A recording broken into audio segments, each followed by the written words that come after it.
Hello everybody, welcome to another edition of Bleeding Crypto's Market Update. This is my third attempt in the past 20 minutes to make a video.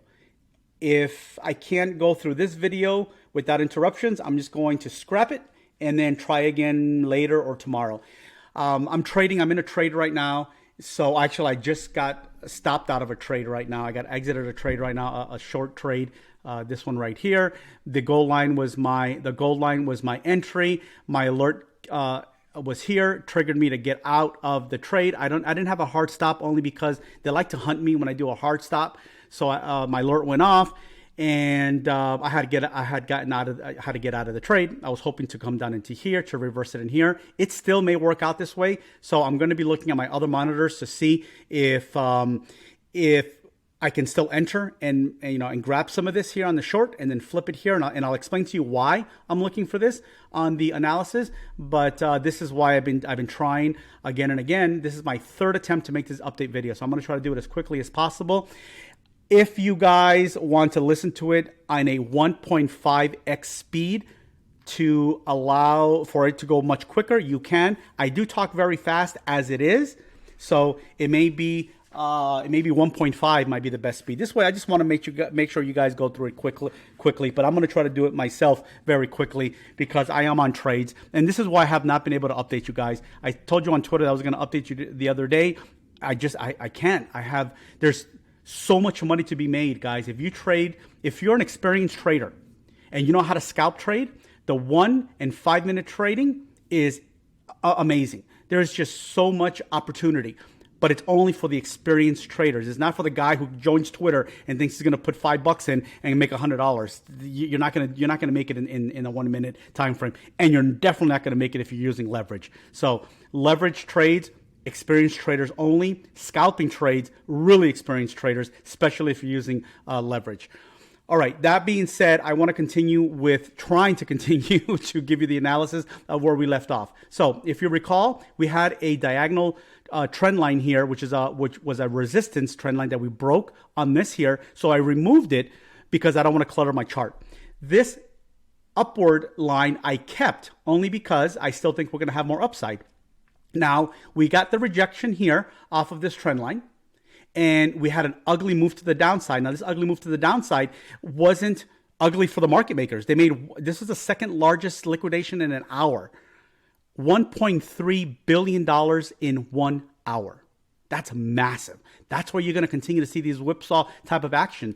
This market is not controlled by spot. It's controlled by derivatives. People are aping in, thinking they're smarter than the market, and the market is teaching them a lesson. Now, what do I see from here? Even though this is derivatives driven, I still like using the fibs because they do get respected. And in between the points of the fibs that I'm looking for, we have whipsaw action because people are still trying to outsmart the market. Let me give you an example. Let me give you a quick example of what I'm talking about. Look, as we're going down, these guys jump into the market thinking they're smarter than the market, and they're going to piggyback on the market makers. Oh, come on. Okay, so this guy jumps in with a $150 million contract. $152 million contract, $57 million, $50 million contract. On the way down, what does the market makers do? They say, I don't think so. They come up, liquidate, liquidate. They come up, liquidate. They come up, liquidate, resume down. As we're going up to liquidate these guys jump in for a long contract, 76 million, 61 million. And what happens? After they take out this contract, they come down and they take this contract out. And they say, nope, I don't think so. If you're an experienced trader and you are understanding how the market is being driven by derivatives, you can make good money. Even though these moves are small, with leverage, you're able to really maximize those profits. I'm not encouraging anyone to use leverage. You have to trust your tool set 110%. You have to be an experienced trader. And even then, I still lose money. Go fucking figure. I still lose money. But at the end of the day, I make more money than what I lose. I take about, the other day I took 19 trades. 7 of them were losers, but they're quick losers. So I have an amount in my mind that if the trade goes against me, I get out. Right, automatically. I hit the flash close on my Mex app, and I get out, and I get out, and I try again, and I try again. Sometimes I will have a thesis to the downside, but I have that amount, and until that trade starts going my way, if it doesn't go my way, I get out. I have to get out. If not, the trades can get away from you very quickly if you are using leverage trading. So you have to be really careful. My daughter's calling me. I got to pause. Give me 1 second. Sorry about that, guys. I watch my grandkids a lot, so my daughter was calling me. So I thought it was related to that. Okay, so what was I saying? And I was saying, I'm not encouraging leverage. I take losses. Shit, I forgot. I have so much in my mind, guys. I'm sorry. I got a lot of stuff on my mind. Okay, well, the important thing is don't use leverage if you don't have a proven track record. And even if you have a proven track record, if you're going to go into leverage, start with a 1x. Literally start with the 1x. Every time you add leverage, you add a degree of I don't know if fear is the right word, but you add something to your mental state that will raise your anxiety, even if you're experienced. And anyone who's used leverage trading can understand. You can trust your TA 100%, but the moment you go from 1x to 5x, you start getting nervous. You start getting nervous, guys, because you start understanding that the losses they multiply quickly. Very, very quickly and very very quickly and very fast. Yeah, same shit. Again, I'm a space cadet right now. So that adds a degree of anxiety, and that anxiety starts to mess with your system. So don't think, guys, these guys that are doing 100x posting on Twitter, trust me, guys, they're not using real. They're not doing it for a living. They're not putting any real money behind it. You can open a $5, $10, 100x. You're not gonna have any anxiety on that. The most you're gonna lose is $5, $10. But if you get it right, that's gonna look really good on. That's gonna look really good on Twitter. Again, remember, that's why they don't use. There's a toggle. When you're gonna print one of those out, take a screenshot of one of those. There's a toggle that says percentage or dollar amount. How many of you have seen one that says dollar amount that's 100x? How many? No one. Because they're risking $5. They don't want you to see that they just made $20. You know what I mean? There's no conviction to that. A real trader that's using leverage and is doing it to making a living, he's not using 100x. He's not. I use 10x. I'm very comfortable with 10x. It took me a while to warm up to 10x. The other day, things were going fantastic. I did my first 50x leverage trade. Within a couple of seconds, the candle, a small little candle went down. I mean, it wasn't even much. I was already under a little over $2,000, just like that. It was a high conviction trade, which is why I took the 50x, a high conviction. So I know the volatility is going to be there. And the moment you open a trade, it's going to go up. The moment you open a short trade with the high leverage and a high amount, it's going to go up automatically. And I know this. And even knowing this, it scared the shit out of me because I'm not used to being under $2,000 within a couple of seconds. And even though I was preparing myself mentally, when you see it on the screen and it's your money, trust me, it's not easy. And I've been doing this for 6 years, not leverage for 6 years, but trading for 6 years. So it's still not easy. Grace of God, grace of God and my TA, high conviction trade, it went my way. But I can't handle 50x. I'll be real honest with you. Not yet. I can't. It's too much stress. I can handle a 50x if I was doing $100 because almost I could lose $100. No big deal. I can't do a 50x with what I trade for a living. I can't do it. 10x, I feel like I'm in the zone. 10x, I'm comfortable. I'm used to it, and it doesn't affect me psychologically. Why am I telling you all this, guys? Because I don't want you to get wrecked. There's too many people coming in here trying to use leverage and getting blown out when they have no business using leverage. So that's the reason I just want to go in depth. When I say I'm using leverage, guys, it doesn't. I don't want you to see that as well. He's using it. I'm going to do it too. No, that's not how it works. So please be respectful with the leverage, or you're going to blow out your account. And when the bull run starts, you're not going to have nothing left. That would be a real shame if you had a nice portfolio to make money and you have nothing left by the time the bull run actually starts. Okay. That being said, guys, let's go back to our analysis. All right. So what am I seeing? We had a nice whipsaw. I explained to you why the whipsaw is going on. This is what I'm expecting. Okay. So we are in the channel. We're back in that channel. So we're in that. We had a deviation here, but look, we're back into that channel. Even with this move that we had to the upside, look at the way we are back into that channel. We've confirmed it here, another deviation here, but we're able to get back in it. So as of right now, and look, we're even respecting the medium line. Look at that. We're even respecting that medium line the way we're respecting it here, here, and back in here. This to me is just a deviation. Now, if we go into the fibs, so let's look for this retracement. We're going to go this latest move that we did. This is my continuation rule. Oh, wow, look at that. This is my continuation rule. So continuation rule states that I have to hit 382 bounce or 0.50 and bounce. Look at the way, again, as a trader and as an analyst, you look for what, guys? Remember, I keep on telling you, always look for confluence. The 0.50, guys, on this move adds up perfectly to the bottom of this trend line, to the bottom of this channel. I mean, come on, guys. Again, this shit just should amaze you. I fucking love this shit. I mean, you can't make this up. And this is what's so amazing. Again, I say this all the time. Think of all the millions of dollars that had to be traded for us to stop here, to begin here, stop here for our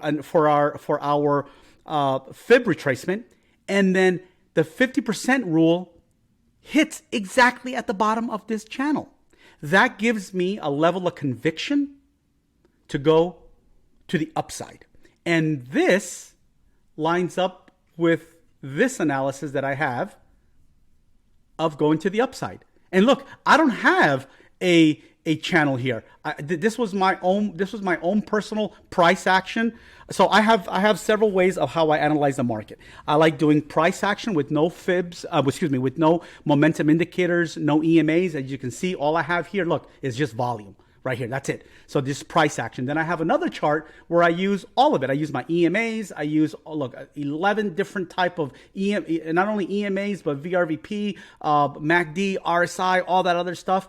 But sometimes I would just want to drown the noise. I just want to drown the noise. I want to use a simple fib.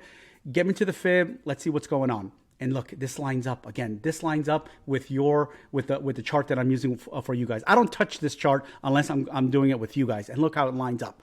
Really, really nice. So I like this. I like knowing that I was able to find another level of confluence that lines up with my thesis that I was using on a different chart that did not have this channel and doesn't have any of the other bells and whistles. So that's great. That helps this. That helps me on this because look, the bottom of this, I'm using the fair value gap. So I'm using a fair value gap as my destination, even though I think the fib is a little lower. Yeah, look. So the bottom of this channel is a little bit lower, $567. But I'm using the fair value gap at a little bit higher at almost 600, 2,600. Why?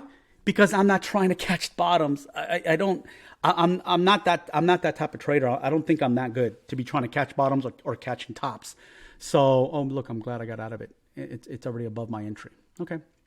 Well, this may not work out. No, it will. I think it has a greater probability that it's going to come down to this. So it's okay. It's okay. If I get off the stream and we're still in a good position, I'm going to see how things are looking and maybe continue this short down. But I do see this as a good area. So let's just continue here. And well, you know what? Let's actually continue that thought. Why am I still persistent on shorting that? Because I'm looking at this here, guys. And look, yes, we bounce off 382, my continuation rule. Okay. A 382 continuation rule, guys, is in a very bullish environment. I don't feel like we're in a small time frame bullish environment. Macro, I think we're in a bullish environment. So like the daily, the 12-hour, I think we're in a bullish environment. With these moves here, we're not very, I just don't get it doesn't scream to me a 0.382 continuation. This is usually when everything's running, when the alts are doing good, ETH is doing good. ETH is weak as hell. ETH is weak as hell. This gives me, looking at ETH, looking at the alt, then looking at Bitcoin, it's not screaming a 382 move. I still believe that we're moving up, but in these types of environments, I look for the 0.50 bare minimum. Now, that being said, I'm not going to rule out that if we break 0.50, remember guys, we have two different fibs that have to invalidate. If this one invalidates, what's next? You have to have a plan. You can't just say, this invalidates, oh, well, I guess, I don't know what to do now. No, if you're doing this for a living, you need to have a plan. You need to go, what's the next step? What's the next step? You need to be thinking 2 steps ahead. All my professional traders, if you're listening to this, probably not. You guys are probably much better than I am. You will know what I'm talking about. What's the next step? You cannot allow that to deter you. So here, I'm opening up a long, just like I said, on the fair value gap. When I do that, I go immediately to the 1 minute time frame, and I'm going to look for that invalidation. I get that invalidation, I'm out. One or two things are going to happen first. I'm either going to get out of the invalidation, or I'm going to get out on the dollar amount that I have allocated that I'm willing to lose. One of those two things will happen first, and I'll try again. If I get stopped out, what I do is that I look for which is what I really should do, is wait for a bullish market structure to give me an indication that we're going to continue to the upside. That's really what I should be doing. But I'm playing a little bit more aggressively here, so I'm giving myself a little bit more of a buffer, only because I've done well this week. Luckily, I've done well this week, so I have a little bit more buffer. I give myself a little bit more leeway for the amount that I'm willing to lose, because it's all, I'm taking from those profits, and that's the reason I do it. But you really should go to the minute time frame, look for a bull flag, look for a double bottom, like a W formation, and then take the trade on maybe the break line of that double bottom, or a back test of the flag breakout, and then take the trade. But again, like I explained, I'm playing it a little bit more aggressively. All right, so why do I believe that it's not going to bounce? Like I mentioned before, I just don't think we're in that environment. And look, these candles are not screaming bullishness, and that's screaming reversal. All we're doing is covering the short and long squeezes. That's all we're doing in between these valleys. Now, what's going to invalidate this? This is what's going to invalidate it for me.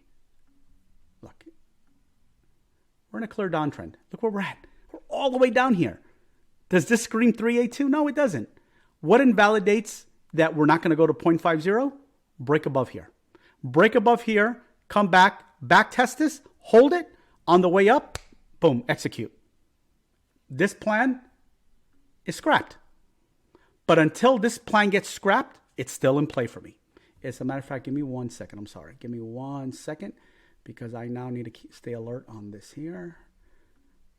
Stay alert here. Okay, I need to, I'm going to put an alert. I want to make sure that if we break the 100 EMA, I get alerted. Okay. Broke 100 EMA. 1 minute. Okay. Sorry about that, guys. Let's go back here. Okay. So I am still going to try to attempt the short, and then I'm going to try to flip to that long. If I get invalidated, exit, and then I'm looking for 618. 618 doesn't mean that we're not going to continue up. 618 just means that we're playing it a little bit more conservatively than aggressively. That's all that means. We're going more conservative than aggressive until proven otherwise. You break this low, guess what? Then we can start talking about more downside targets. We're going to lower, we're going to test down that 25,000, 23,000. But to talk about testing 23,000, 25,000 here, you're not a real trader. I'm sorry. I don't want to offend anybody, but you cannot tell me that you're playing this and you're calling for $25,000 and you're thinking, we're going to go from here to 25. You're not playing it because your mindset, I know that your mindset, excuse me, by the comments you make, I know your mindset. Nowhere in my analysis here am I thinking about 25,000. Nowhere. So when I read a post and you're expecting 25,000, I know you're not trading. I know you're not trading. And I hope that makes sense. Okay, so let's move forward. Let's move forward. This to me is the most likely target. Now, moving to the upside, what am I looking at? Let me show you what I use for my routine. Okay, so now if we go here, this is the next thing that I do. We're gonna go from here. We're gonna go from here to here, and then we are going to clone. What did I do? What happened? Somebody gave me a tip about cloning this, and I don't know what it is now. I can't remember. It was a really good tip. If you're listening to this video, somebody sent me a DM about cloning, but I get so many DMs. I forgot to write it down. So if you're listening to this video, please DM me again. But something about dragging this from here, and you don't have to hit the clone. I don't know. Anyhow, look at this. Look at this confluence, guys. Look at this confluence. I fucking love this. Look at this. So if we do come down to the 0.50, like I believe, we end up right here at resistance. I mean, this is beautiful confluence. Absolutely beautiful confluence. When I put these harmonic patterns, guys, it doesn't mean that it has to go exactly into that, to the dollar, to the penny. No, the realm. You're using within reason. Always remember that, guys. It's always within reason. This is within reason of the top.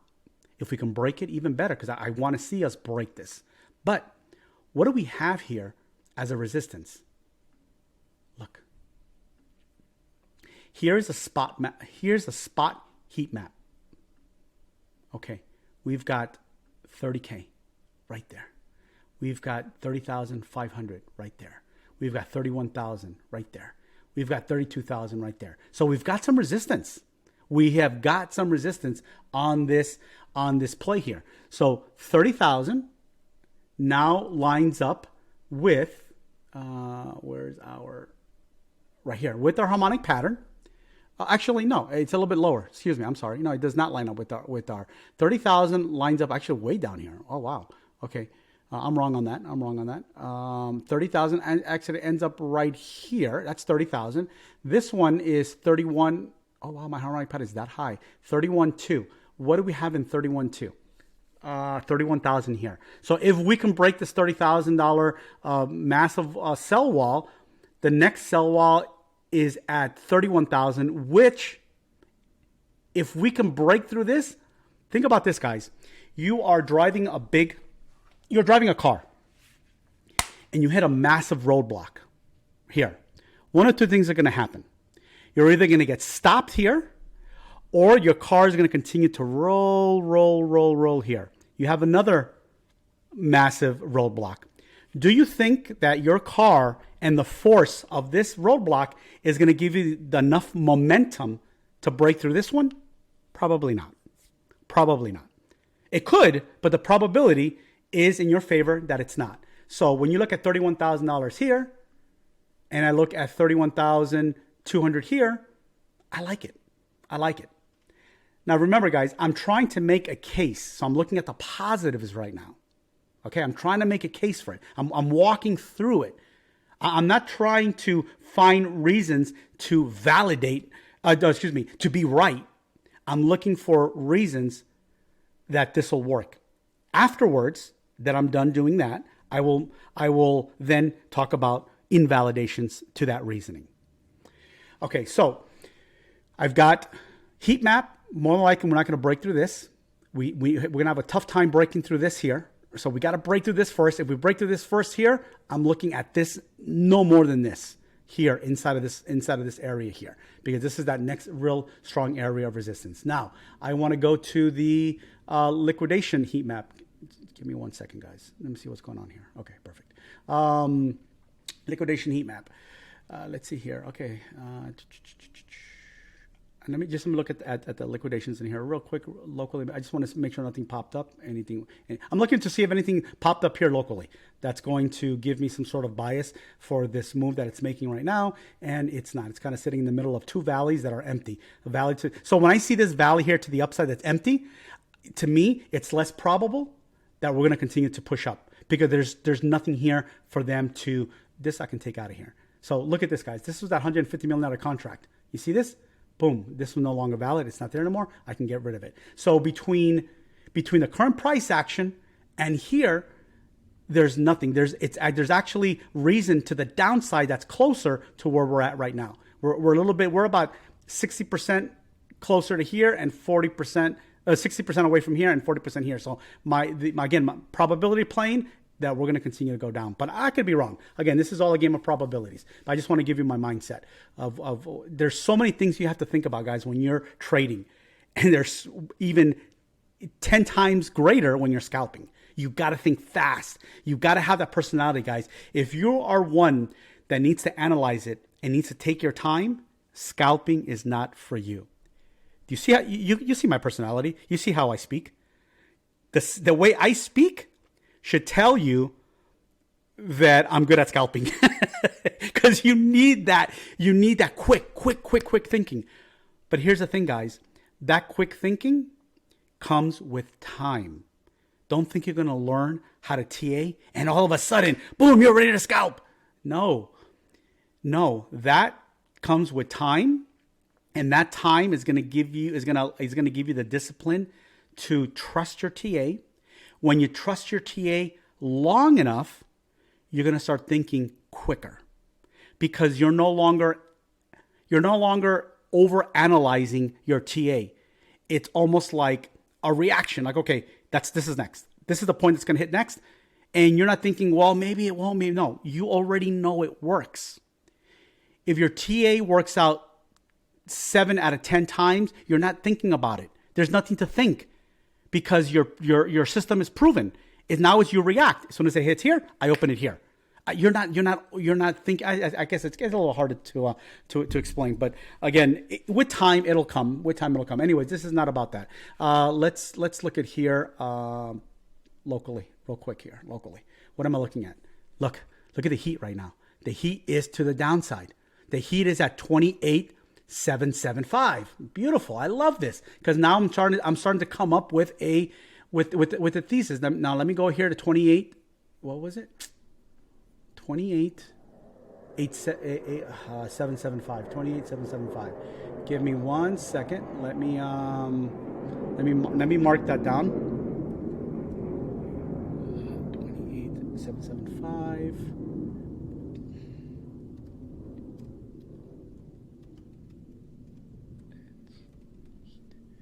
Okay, I want to put this in there. Okay, perfect. So now I have an additional catalyst to bring the price even further down. It's not quite at my entry. It's not quite at 0.50. It's below 382, but it's an extra layer of confluence that tells me that the probability to the downside, the probability of me being able to take this trade may work out.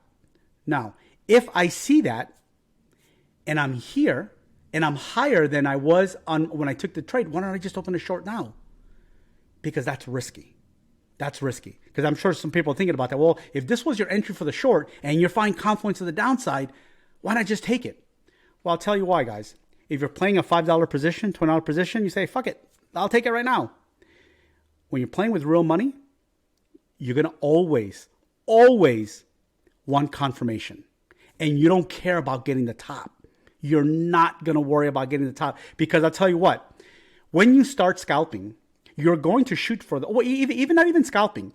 When you start betting money, you are, and everybody does it, everybody's going to try to catch that top. And everybody's going to catch that bottom. And you know what's going to keep you from doing that in the future? Getting burned. Thinking you're going to outsmart the market by catching the top and it reverses and keeps on going, you lose money. You do that enough time, you're going to stop catching those. You're going to stop trying to catch those tops. To the downside, same thing.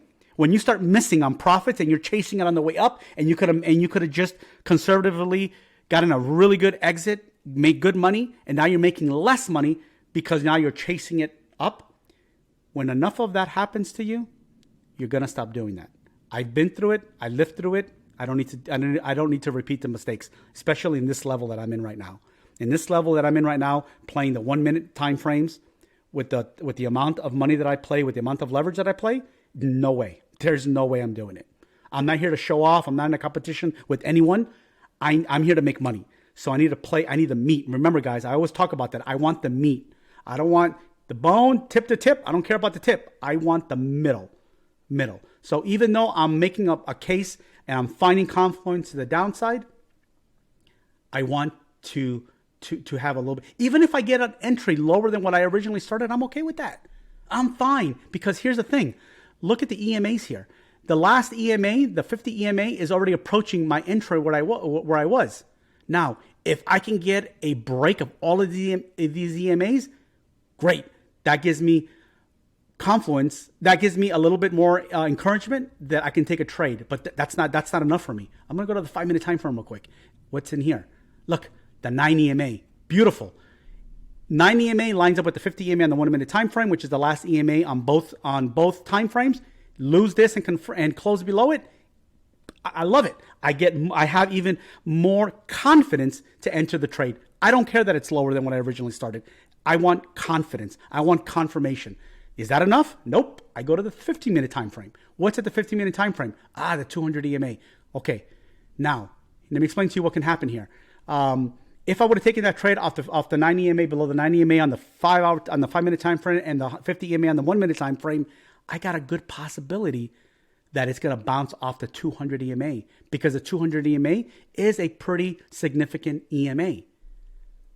So, am I going to take the trade based on the 5 minute and 1 minute and 5 minute? Likely not. I'm going to play conservatively. Break the 100, get under here, and I'm going to take that. Now, look, that's way below my original target. But I'm okay with that, because I'm going to feel much better that on 3 time frames, I am now losing key EMAs. And guess what? I might not even get that chance.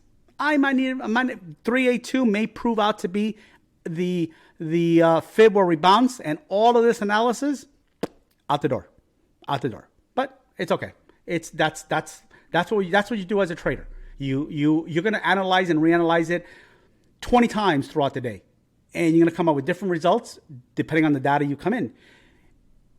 You hear people talk about the data changes constantly, right? Well, you know what? Guess how much in the minute time frame? Every minute you get new data.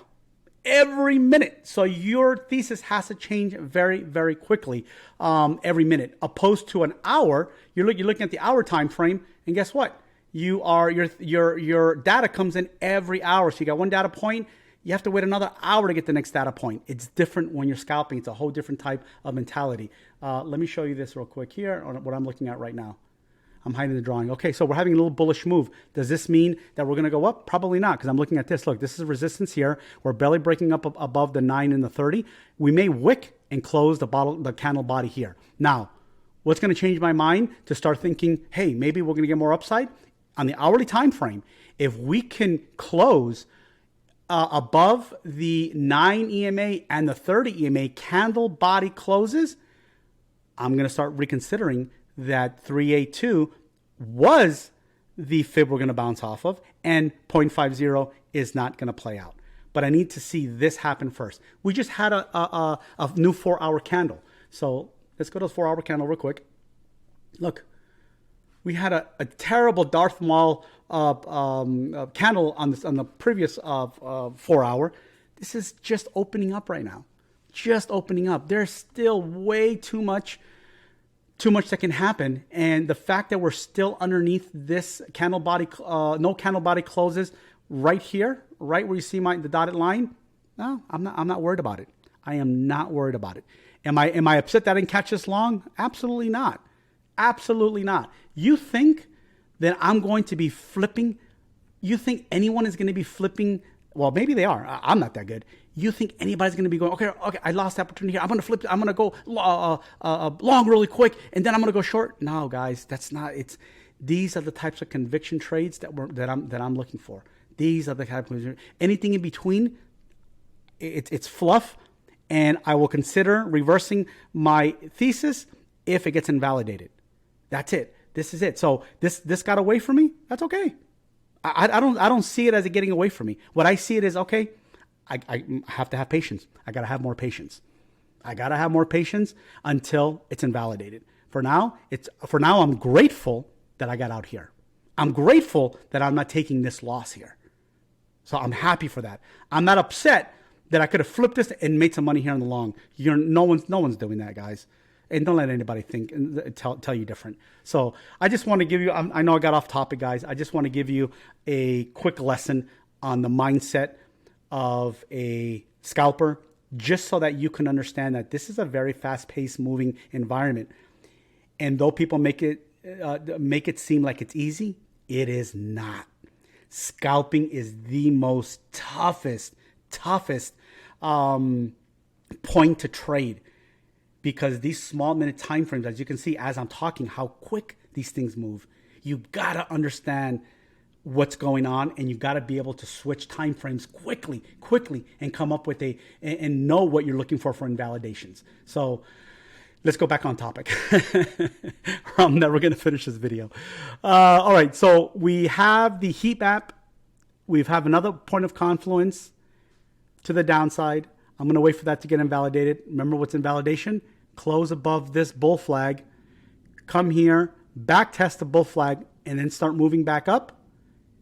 It invalidates this downward thesis. And look what happened. We ended up, I mean, guys, look how perfect this bounce off 382 is. If it materializes and we go from here, that's great. That's great.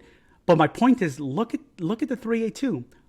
Now you understand why the 382 is in my continuation fib rule, the 0.50 and 0.382. Look why. Look at the power of 382. It's amazing, guys. But again, I'm not going to get excited and think that we're going up just because I see this candle here. There's other things that I'm looking at. Let's see what else, guys. What else do I need to cover? I think that's pretty much it, guys. I think that's pretty much it. There's no need to go up higher. There's no need to go lower. We've talked about some high targets at 48,000. I'll give you my reasoning for that. It's still not invalidated. We could go up to $48,000. If you want to understand why, go to my previous videos, follow along. So I'm not going to go into every single video. So for right now, I think that's pretty much it, guys. You have to wait for this stuff to play out. Wait for the invalidations or the validations to come in, and then we'll take it step by step. If we get a move to the downside, this isn't guaranteed. This isn't guaranteed, but at least you have areas where the probabilities of at least pausing and reanalyzing your positions, these are good areas here. Very good areas. All right, guys, have a good day, and I'll keep you guys updated as much as I can. If you want to join my free Telegram group, send me a DM.